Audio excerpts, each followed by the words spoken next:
بھٹو صاحب کے دور میں آپ پر پابندی تھی. ضیاء الحق صاحب نے مزید پابندی لگا دی. سعادت حسن منٹو کو میں نے خط میں ان حالات کی تفصیل لکھی. منٹو کا جواب آیا. منٹو کو خط میں نے صدر ضیاء الحق کے دور میں لکھا تھا. انور، زمین پر تم سے ملاقات نہیں ہوئی، مگر تمہارا خط پڑھ کر یوں لگتا ہے کہ ہماری صدیوں سے جان پہچان ہے. غالب کو جتنا تم چاہتے ہو اتنا ہی میں چاہتا ہوں.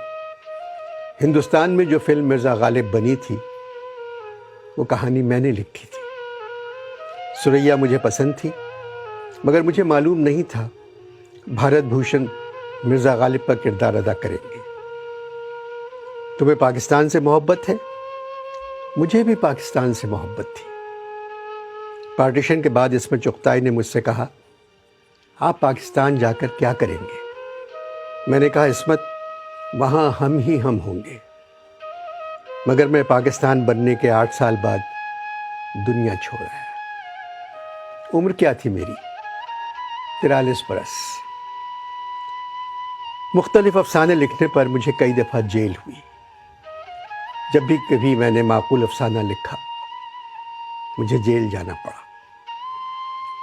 تم نے اپنے خط میں لکھا ہے، ضیاء الحق صاحب نے شراب پر مزید پابندی عائد کر دی ہے. پاکستان میں اگر 2 لاکھ انسان شراب پیتے تھے تو دیکھنا پابندی لگنے کے بعد 2 کروڑ انسان شراب پیئیں گے. بات سنو، اگر تم لوگ چاہتے ہو کسی چیز کو ختم کرنا تو اس کی طرف دھیان دینا چھوڑ دو، وہ خود بخود ختم ہو جائے گی. دیکھو، میں نے اپنی صحت کی طرف دھیان نہیں دیا، خود بخود ختم ہو گئی. میرے پاکستان اور تمہارے پاکستان میں جو سب سے بڑا فرق ہے وہ یہ ہے، میرے زمانے میں لوگ گھروں میں نماز پڑھتے تھے اور گھر سے باہر جا کر شراب پیتے تھے. اب تمہارے پاکستان میں لوگ باہر جا کر نماز پڑھتے ہیں تاکہ دوسرے لوگ انہیں مسجد جاتا ہوا دیکھ لیں، اور شراب اپنے اپنے گھروں میں اپنے والدین اور بچوں کے سامنے پینے لگے. مجھ پر الزام تھا میں فحش لکھتا ہوں. تم بتاؤ، اس تہذیب پہ کپڑے کس طرح اتارتا جو پہلے سے ننگی تھی. میں معاشرے میں بکھری ہوئی غلاظت پر سفیدی کرنے کے بجائے غلاظت کو دیکھتا تھا اور لکھ دیتا تھا. ان لوگوں نے ایک محلے میں لوگوں کے جانے پر پابندی لگائی. نتیجہ کیا نکلا؟ وہ محلہ تو خالی ہو گیا، مگر لاہور میں بڑی بڑی سوسائٹیاں محلہ بن گئی. میں ہیرا منڈی جا کر عورتوں سے ان کی کہانیاں سنتا تھا. وہی کہانیاں میری تحریر بن جاتی تھی. میرا دوست صرف میرا قلم تھا. مرتے دم تک اس نے ساتھ نہیں چھوڑا. میں تم سے صرف اتنا کہنا چاہتا ہوں، اس معاشرے میں جو بھی بات تمہیں گھناؤنی نظر آئے اس کے بارے میں ضرور لکھنا.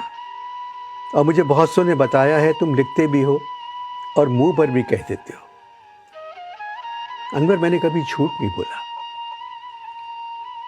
تمہارے یہاں کوئی سچ نہیں بولتا. طوائفوں سے میری دوستی صرف اس لیے تھی کہ وہ سچ بولتی تھی. جو کچھ ان پہ گزرتی تھی وہ بیان کر دیتی تھی.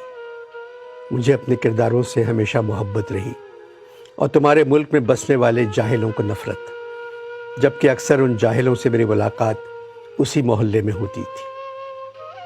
تم نے لکھا ہے، میں اردو ادب کا سب سے بڑا افسانہ نگار ہوں. مجھے صرف ایک بات کی خوشی ہے، جس دن میرا انتقال ہوا اس دن تعزیت کرنے والوں کا ہجوم میرے گھر پہ نہیں تھا. یہی سچے اور بڑے ادیب کی پہچان ہے. سچ پر مرنے والا تمہارا منٹو.